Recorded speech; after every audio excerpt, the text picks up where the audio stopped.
Hello everyone. Now we will discuss about how the inter-process communication takes place with the help of message passing model.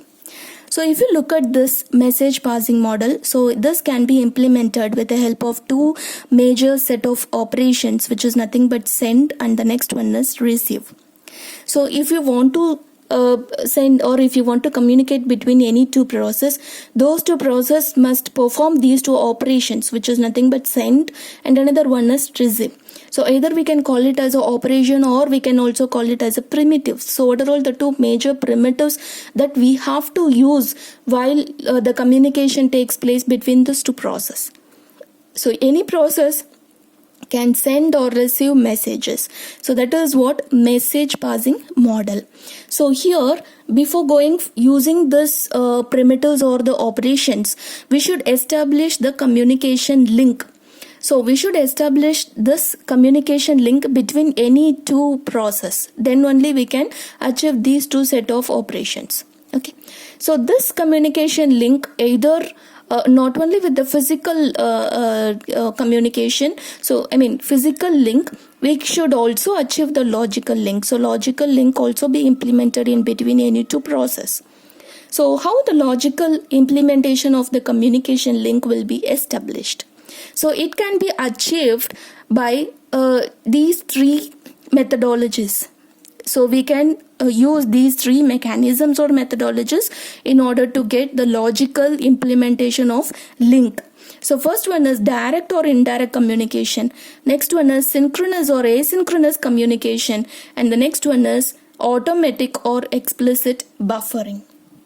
So these are all the three methodologies that we should use whenever you go for logical communication in between any two processes. So let us see one by one. First one is direct communication. So if you want to perform the direct communication, so the first property we should maintain in direct communication is naming. So we should refer both the process with one another, which means each and every process, whoever wants to execute the send or receive operation must refer the another process. So for example, so here we have both the operation as send of P, message, receive of Q, message. So what does it mean? Send of P, message means it is the process P which is going to send message. It is going to send the message to process P. Okay, it is just referring the other process to which process it is going to send the message. Okay, so and the another operation, that is receive operation, which has one recipient, that is Q. It is receiving the message from Q process. So this is the name of the process which we need to refer the other process by its name. So that is what naming property. We should achieve it whenever you're going for any direct communication. So you should refer the another process with the help of their name. So as I told, for any communication link, if you are establishing in between any two process, so that particular link must have set of properties. So what are all the properties of that communication link? First one is, first we need to establish one particular link in between any two process that wants to communicate with each other, right? That could be the first property. Without the link establishment, both the process cannot communicate. And the next property, a link will be established between exactly two processes. So this is the particular thing we should note on, because for direct communication, so between exactly two processes only the link will be established. So only two processes can be connected with the help of that link. And the next property, there should be exactly only one link should be established within the between the two processes. So whichever the process you want to communicate, say for example A process, B process, should be one, it must have only one link. So this is what the communication link. Okay, so one link will be established between two processes that wants to communicate. Without the link, these two processes cannot communicate. And this link should be connected between only exactly two processes. This particular link will not be connected any more than two processes, right? And there should be only one link. Only one link. These two processes should not have more than one link. So these are all some of the properties that should be followed whenever you are establishing the communication link between any two processes. The another one is symmetry in addressing and asymmetry in addressing, which means if you are referring the name of the other process that you want to communicate, so that is what we are actually doing in direct communication. Symmetry means you need to refer the other process name. Whenever you are sending any messages or whenever you are receiving any messages from other process, you should refer its name, to which process you are sending messages, from which process you are receiving messages, like that you have to refer it. That is what symmetry in addressing. Asymmetry means only it is enough to refer the other process only if you are sending messages. Okay, like send of P comma message, which means to which process you're going to send the message, to this P process. Suppose if you are receiving any messages, no need to refer that particular process. Simply you can give it as ID. ID is nothing but one variable. So it is a variable, and the value of this variable could be name of any process. So to whichever process it is actually referring, from that particular process it may receive the messages. This operation may works, this ID referred to any number of, not any number of, any process. This ID may refer to any process. It is not necessary to receive message from one particular process. So this may refer to any process, like process A, process B, process C, something like that. Or which means only one process. From only one process it can receive the messages, not from more than one process, right? So, but we are not specifying what is the name of the process in the operation itself. That is what asymmetry. Symmetry means in both the cases we should specify the other process name. So in both the operations, like if you are sending any messages, you should refer what is the other process. If you are receiving messages, you should refer then from which process you're going to receive. Okay, but in asymmetry it is not like that. It is enough to refer the other process only if you are sending messages, but while you are receiving the messages, no need to refer the other process name. Instead of giving its name, you are just using one variable name, and this variable value might be any of the process. Okay, so whichever the process it is referring, from that particular process it may receive the messages. This is what asymmetry. But in asymmetry we are getting more disadvantages, like a lot of conflicts may arise in case of asymmetry. Suppose if that ID, if you going to change the particular ID value. So initially it is actually referring to process A. Now you want to change it to process B, because from process B you like to receive messages. So what you will do? Changing the ID value, it is somewhat more complicated process. Okay, because you need to refer all the other definition of that same process. Whichever the process you're going to change this ID value, you need to refer all its properties, all its definitions. So all these are said to be some complicated task that you have to perform when you are changing the ID from one process to another process. So it is more, it is less desirable than the indirect communication. So that's why we are moving to indirect communication. So all these comes under direct communication. So now we are actually moving to indirect communication. What is indirect? So here also communication takes place between any two process, but it is not the direct communication, it is an indirect, which means process A can send messages, it wants to send message to B, but not directly. In between we have one mailbox, okay, or it is also said to be ports.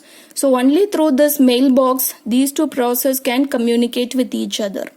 So process A can send message to mailbox, and from the mailbox process B can receive the messages, okay, whichever sent by process A. So this is what indirect communication. Send of A message, A comma message, receive of A comma message, where A is the mailbox, it is not said to be the process name. So though I have identified these processes as A and B, but don't confuse with that. This A is nothing but mailbox, so let it be P and Q, so I don't want to confuse. So the process name is said to be process P, and here the process Q wants to communicate with each other. So the communication takes place through the mailbox. Okay, so I'm just referring this mailbox as A. So send A comma message. So it send messages to A. and receive A comma message, it receives message from this mailbox A. So there is a best example for this message passing system is nothing but internet chat application. So we have the chat application, so there could be more participants may connected with this chat application, and only through this message passing model, so they will be communicate with each other. And here this will also easy to implement in case of distributed environments, because in distributed environment there may be many different computers that has been connected through the network. So how can we send messages and receive messages? So only with the help of this message passing model. So it could be more easier in case of distributed environment if you go and use this model, okay, in order to communicate between different computers. So I would like to define one example for this message passing model. So I'll say, for example, you have three processes, P1, P2 and P3. Okay, so now P1 process wants to communicate, wants to send messages to P2 and P3. So it has to send messages. So there could not be any direct communication, so only indirect communication takes place in between those two processes, right? So P1 will be sending messages to the mailbox A, and these messages can be either received by P2 and P3, but not at the same time. Operating system does not allow at the same time the two processes must receive the messages. So what it will do, it has to follow some specific mechanism for receiving the messages by any one of the process. So what it will do, so initially it will establish the link to any one of these processes, not at the same time. Suppose if it establish the link only to P2 process, then P2 has the capability of receiving that particular message from the mailbox. Suppose if P3 process executes the receive operation initially before this P2, then P3 can receive that particular messages from the mailbox. Okay, so this will not allow the same at the same time both the process must not receive the messages. Otherwise you can go with any selection algorithm like round robin. So it is one of the algorithm which is used for scheduling. So here also we can allot any one of the process, so we can give chance to any one of the process to receive the messages. So it takes turn also in order to get the messages from the mailboxes. So that is also possible. So by using all these different methodologies, the operating system must allow either any one of the process in order to receive the particular messages, but not at the same time. So initially this may receive or this may receive. So like that, afterwards the other process can receive the messages. So for this we have lot of things to discuss about the mailbox. So if you have mailbox, this mailbox can be developed or created by either a process or the operating system. So who could be the owner of this mailbox? The owner of the mailbox may be a process or the operating system itself. Suppose if the process creates this mailbox, so he will become the owner. It will become the owner, right? How we are identifying the owner and the user? So who will be the owner and who will be the user? The process who created this mailbox is said to be owner, and he will receive, this particular process will receive only the messages. Okay, it will not has the capability to send messages. So that is what owner. User is nothing but he can send messages. He can send messages to mailbox. That is what user. Okay, so he keeps on receiving only the messages, and the user has to send it can send the messages to the mailboxes. And one more thing, this ownership can be changed to some other process also. So this can be done with the help of appropriate system calls. So say for example, if the process P1 is said to be the owner of this mailbox, which means what? The process P1 creates this mailbox. He can also change this ownership to process P2.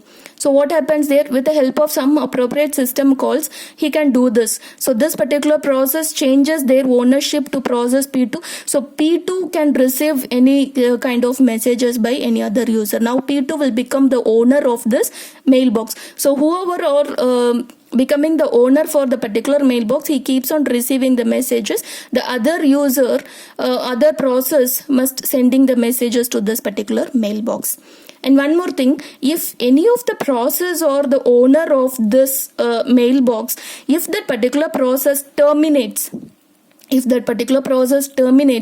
it stops executing its own set of operation, and it will be terminated, and at that time this particular mailbox will be disappear.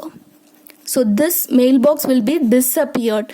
If it disappears, then what happened? The notification will be sent to all other process whoever keep on sending the messages to this mailbox.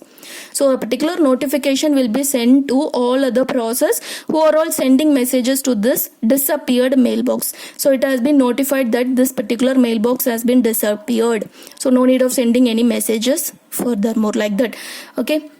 So this is what the mailbox ownership, and in some cases the mailbox can be owned by the operating system itself. So if the operating system which means created the mailbox, so he can achieve the methodologies. He can achieve all set of operation by methodologies like create a mailbox, okay, send and receive messages to the mailbox, and the next one is delete a mailbox.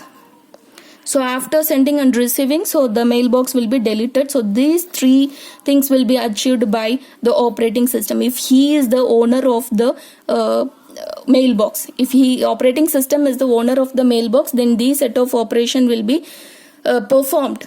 Okay, and so there could not be any address space will be provided for this mailbox for any particular process, because OS is developing that mailbox. One separate address will be created for storing that mailbox. Suppose if process is the owner of the mailbox, then this mailbox address space will be attached to that particular process itself. Okay, so this is what about mailbox. So next one, so I'd like to tell about the properties of communication link in case of indirect communication. So which means with the help of mailbox, if you are sending and receiving messages, so there should be a link will be established in between any two process that wants to communicate, right? And you should ensure that both the process must share the mailbox, must have access to a shared mailbox. If it does not have access, then we cannot establish any link between those two process. And here next property is, so there could be more than two process. So more than two process is possible in order to get that link between the mailboxes, between the process, right? And the link can be established, so there could be more number of more than one links can be established between the process. So okay, so if you have the mailbox and in between more number of process, it is not necessary to have only two process. You can also have more than two process like this. Okay, so this process wants to communicate with this using this mailbox. This process wants to communicate with this using this mailbox. This is also possible. And more than number of one links also be established in with the mailboxes. Okay, and the next one is we have completed this direct and indirect communication, and the next one is synchronization. How the process, so if you are achieving the communication, so we should also achieve the synchronization between the process, because if the first process keep on sending messages, but the second process is not capability to hold all the messages. So for that, we should follow these kind of mechanism. The first one is blocking send, non-blocking send, blocking receive, non-blocking receive, which means the sender must block itself until the receiver receiving all the messages. That is what blocking send. And the next one is non-blocking send. The sender will not be blocked. It will keep on sending all the messages and receiver will receive all the messages. Blocking receive means the receiver must be blocked until the messages that are available which mean sent by the sender. So till that this particular receiver must be blocked. Non-blocking receiver, the receiver does not block, so he keeps on receiving all the messages. So suppose we discussed already the producer-consumer problem. Suppose if you achieve the concept of blocking send and blocking receive, so what happens there? It will produce the term rendezvous. So which means both the process does not sending any messages and does not receiving any messages, so the purpose is not achieved, right? Producer consumer problem cannot be solved with the help of these two synchronization mechanism, that is blocking send and blocking receive. So we should not use these two kinds of techniques for solving the producer consumer problem. Either one of the process may block but not both at the same time, right?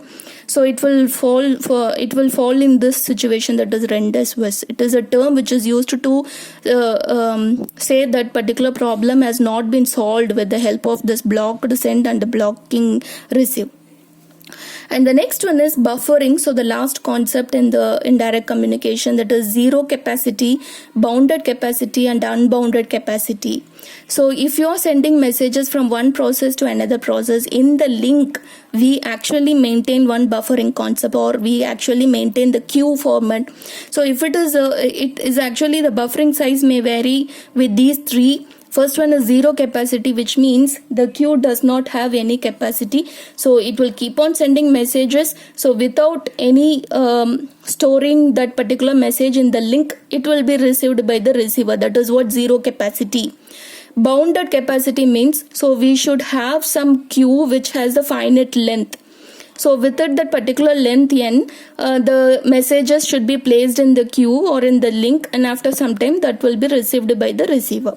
But if you go and check it with the unbounded buffer, unbounded capacity, we don't have any finite length in the queue. So we keep on sending all the messages, and all the messages should be received by the receiver.